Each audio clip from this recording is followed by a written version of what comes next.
क्या भारतीय प्रधानमंत्री नरेंद्र मोदी स्पेन के प्रधानमंत्री पेड्रो सांचेज से इंस्पिरेशन ले सकते हैं? पेड्रो सांचेज ने ट्रंप की हुकूमत को सीधी चुनौती दी है। ईरान को लेकर ट्रंप की दबंगई का सीधा जवाब दिया है और कहा है कि आप जो ईरान पर युद्ध कर रहे हैं वो पूरी तरह से नाजायज है। कहीं ना कहीं स्पेन के प्रधानमंत्री पूरी दुनिया के लिए इंस्पिरेशन साबित हो रहे हैं। एक ऐसे वक्त जब हमारे प्रधानमंत्री नरेंद्र मोदी ने सुप्रीम लीडर खामेनी की मौत पर शोक संदेश तक नहीं जताया, खुद अपनी तरफ से कोई बयान नहीं दिया। सबसे बड़ी बात, ईरानी दूतावास में हमारे विदेश सचिव विक्रम मिस्री जाते हैं शोक संदेश देने के लिए, मगर हमारे विदेश मंत्री एस जयशंकर नहीं जाते। और उससे भी बड़ी बात, IRS देना एक ईरानी जहाज, नौसेना जहाज भारतीय महासागर में टॉर्पीडो के जरिए अमेरिका उसे तबाह कर देता है, श्रीलंका उसकी मदद करता है और प्रधानमंत्री नरेंद्र मोदी ने अब तक एक भी बयान जारी नहीं किया। एक भी बयान जारी नहीं किया। सबसे बड़ी बात, अमेरिका यह कह रहा है कि अब भारत रूस से तेल खरीद सकता है, यानी कि अमेरिका यह फैसला कर रहा है कि हमें कब तेल खरीदना है, कब नहीं खरीदना है। और सबसे शॉकिंग बात, पीटीआई की इस खबर के मुताबिक भारतीय जनता पार्टी इसे उपलब्धि बता रही है। मैं आपको बतलाना चाहता हूं दोस्तों, भारत से दो चीजें हो रही हैं। सबसे पहली बात, प्रधानमंत्री नरेंद्र मोदी की खामोशी, और दूसरा भाजपा सरकार का रवैया, और दूसरी बात हमारा अपना मीडिया जो बार बार हमें शर्मसार कर रहा है। क्या आप जानते हैं दोस्तों, न्यूज चैनल्स वीडियो गेम्स के क्लिप चला रहे हैं, इधर की उधर तस्वीरें चला रहे हैं यह कहकर कि यह ईरान जंग की तस्वीरें हैं। नतीजा, अफरा तफरी फैल रही है, लोगों में डर का माहौल है। खासतौर से खाड़ी देशों में बसे भारतीयों में इन न्यूज चैनल्स को देखने के बाद खौफ का माहौल है। नतीजा क्या हो रहा है मैं आपको बताता हूं। नतीजा यह हो रहा है कि खालिश टाइम्स को एक खबर करनी पड़ती है कि भारतीय मीडिया किस तरह की झूठी खबरें चला रहा है। इस तरह से हमारी अंतर्राष्ट्रीय बदनामी हो रही है। नतीजा, भारतीय सूचना और प्रसारण मंत्रालय को एक फरमान जारी करना पड़ता है, जो अब मैं आपको पढ़ के सुनाना चाहता हूं।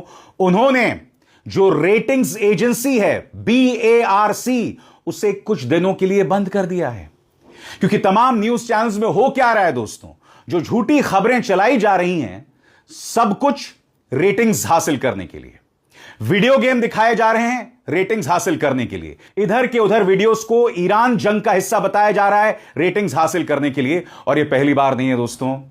आपको याद है जब रूस और यूक्रेन में युद्ध शुरू हुआ था, तब भी कई भारतीय न्यूज चैनल्स ने वीडियो गेम्स को जंग की तस्वीरें बताकर दिखाया था। और फिर ऑपरेशन सिंदूर, याद है आपको टाइम्स नव भारत का वो नजारा, जब छोटे छोटे गुल्लू इस बात को लेकर कूदने लगे थे कि भारत जो है वो कराची में घुस गया है, इस्लामाबाद में घुस गया है। इस तरह से इन्होंने हमारे देश को शर्मसार किया था, दुनिया भर में भारत की बदनामी की थी। और अब हमारी सरकार को यह फरमान जारी करना पड़ रहा है। गौर फरमाएं इसके एक एक शब्द पर। सूचना और प्रसारण मंत्रालय ने टीवी रेटिंग को 4 हफ्तों के लिए या अगले आदेश तक निलंबित कर दिया है। सूचना और प्रसारण मंत्रालय ने कहा है कि इस्राएल ईरान संघर्ष के दौरान कुछ न्यूज टीवी चैनल जरूरत से ज्यादा सनसनीखेज और अटकलों पर आधारित कंटेंट दिखा रहे हैं, जिससे आम लोगों में घबराहट फैल सकती है, खासकर उन लोगों में जिनके दोस्त या परिवार प्रभावित इलाकों में रहते हैं या वहीं रह रहे हैं। इसलिए जनहित में मंत्रालय ने BARC को निर्देश दिया है कि वो न्यूज टीवी चैनलों की टीवी रेटिंग पॉइंट्स यानी TRP की रिपोर्टिंग तुरंत रोक दे, और यह रोक 4 हफ्तों तक या अगले आदेश तक लागू रहेगी। और बात यहां तक सीमित नहीं है दोस्तों।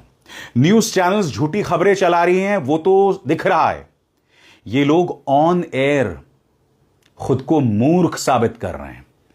आप जानते हैं दोस्तों, 1979 में इस्लामिक रेवोल्यूशन हुआ था, और 1979 के इस्लामिक रेवोल्यूशन के बाद उस वक्त जो कट्टरपंथी थे, उन्होंने अमेरिकी दूतावास के बड़े तादाद में लोगों को बंधक बना लिया था। यह खबर इस्लामिक क्रांति के बाद की उस वक्त की खबर थी। और इसी बात का जिक्र अमेरिकी सरकार की प्रवक्ता कैरोलाइन लीविट ने अपने प्रेस कॉन्फ्रेंस में की। यह बात हुई थी। क्या आप जानते हैं आज तक ने यह खबर चला दी कि ईरानियों ने अमेरिकियों को बंधक बना लिया है, अमेरिकी दूतावास के लोगों को बंधक बना लिया है। अरे भाई, 1979 के बाद से ईरान में वहां पर अमेरिकी दूतावास नहीं है। सही सुना आपने। और फिर पापा की परी को एक पत्रकार ने आईना दिखाया कि मैडम आप जो दिखा रही हैं वो बकवास है, गलत है। इस तरह से ये लोग देश का नाम शर्मसार करते हैं। देखिए क्या हो रहा था। लेविट यह दावा कर रही है कि ईरानी आतंकियों ने 66 अमेरिकियों को बंधक बना लिया है तेहरान में, और अब अमेरिका पर भी जबरदस्त दबाव।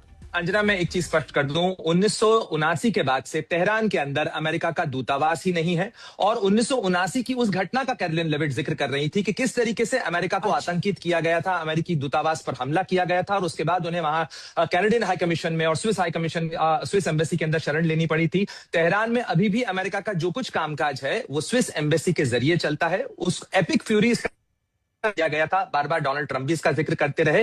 वो उस ऐतिहासिक घटना का जिक्र कर रही थी कि हमेशा बीते 40-45 सालों के दौरान हमेशा ईरान जो है death to America, death to Israel कहता रहा, कितनी एंटी अमेरिका हेट्रेड है।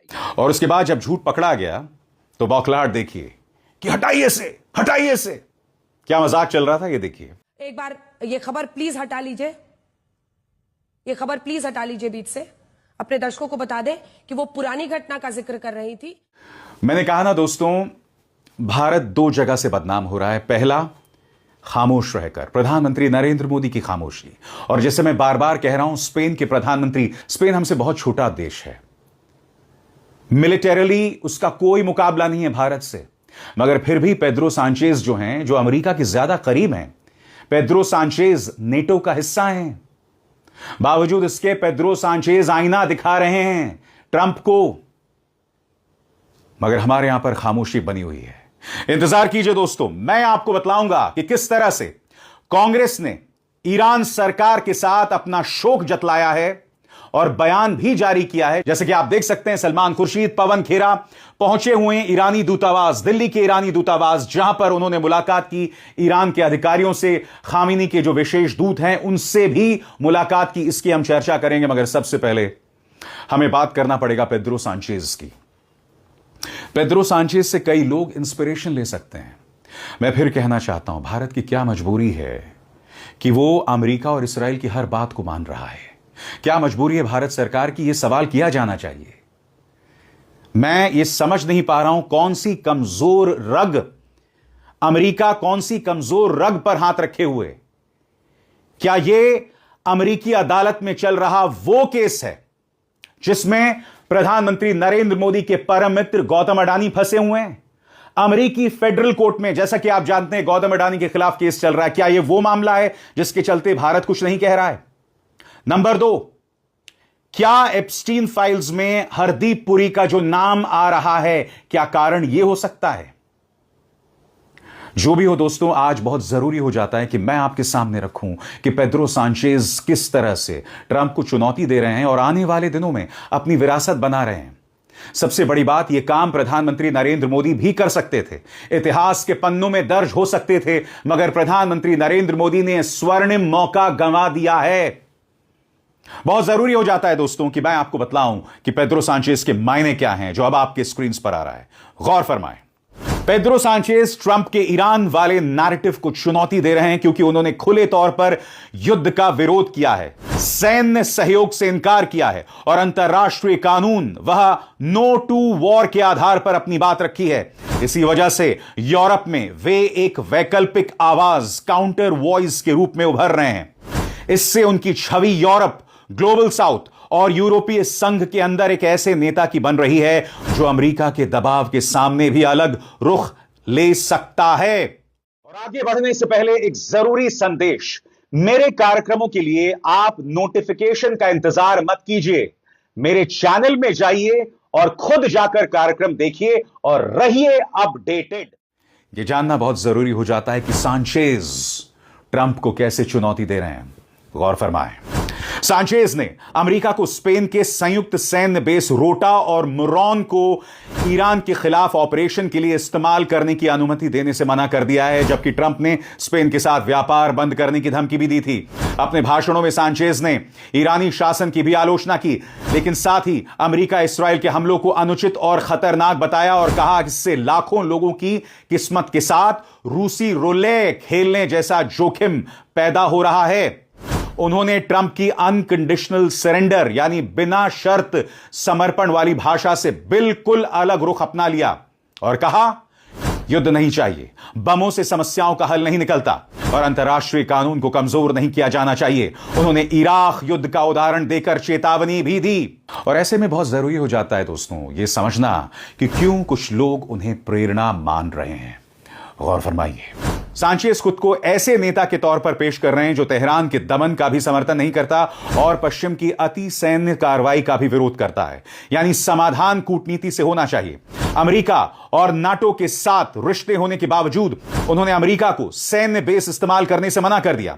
इसलिए यूरोप के कुछ शांति समर्थक समूहों, वामपंथी राजनीति और ग्लोबल साउथ के कई लोगों को यह लगता है कि एक मध्यम आकार का पश्चिमी देश भी वॉशिंगटन को ना कह सकता है। इसलिए जानना बहुत जरूरी हो जाता है दोस्तों कि अलग अलग हलकों में पेड्रो सांचेज की ताकत कैसे मजबूत हो रही है। और मैं बार बार कह रहा हूं, जो काम पेड्रो सांचेज कर रहे हैं एक छोटा सा यूरोपीय देश कर रहा है जो नाटो का हिस्सा है। यह काम हमारे प्रधानमंत्री नरेंद्र मोदी भी कर सकते थे और प्रधानमंत्री नरेंद्र मोदी भी इससे इंस्पिरेशन ले सकते थे, मगर वो पूरी तरह से खामोश हैं।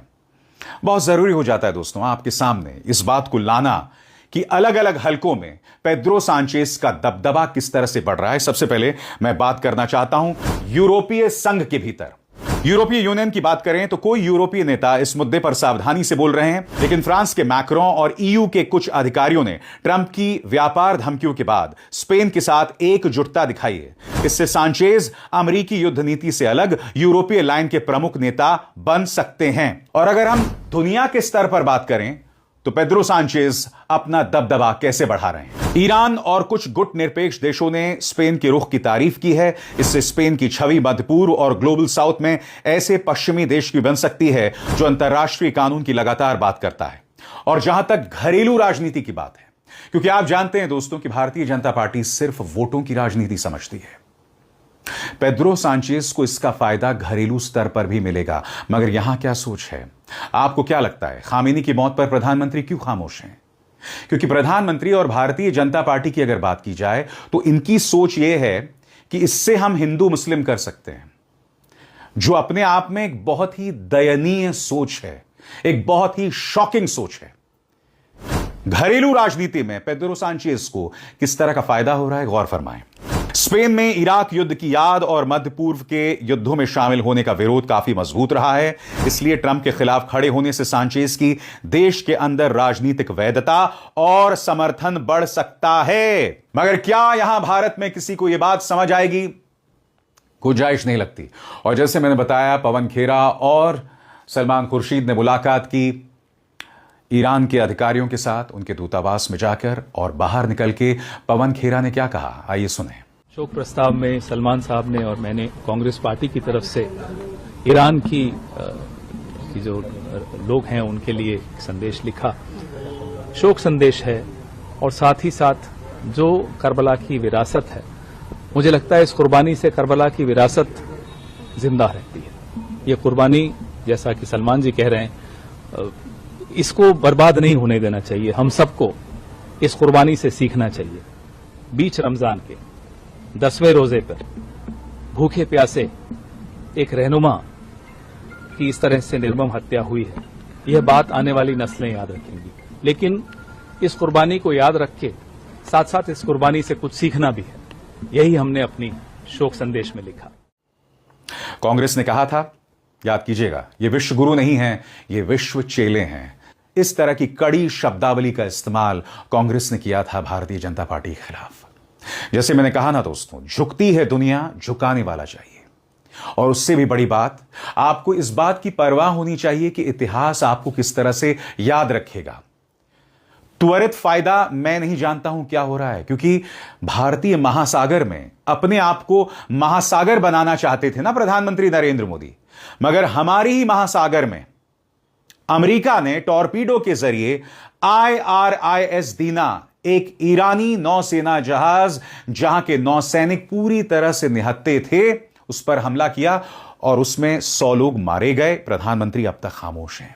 उस पूरे मुद्दे में श्रीलंका कहीं ज्यादा सख्त तेवर अपना रहा है। हालांकि मैं आपको बतला दूं, भारत की तरफ से खबर आ रही है कि भारत अब एक ईरानी जहाज को शरण दे रहा है, यानी कि देर आए दुरुस्त आए। अब इसार शर्मा को दीजिए इजाजत। नमस्कार।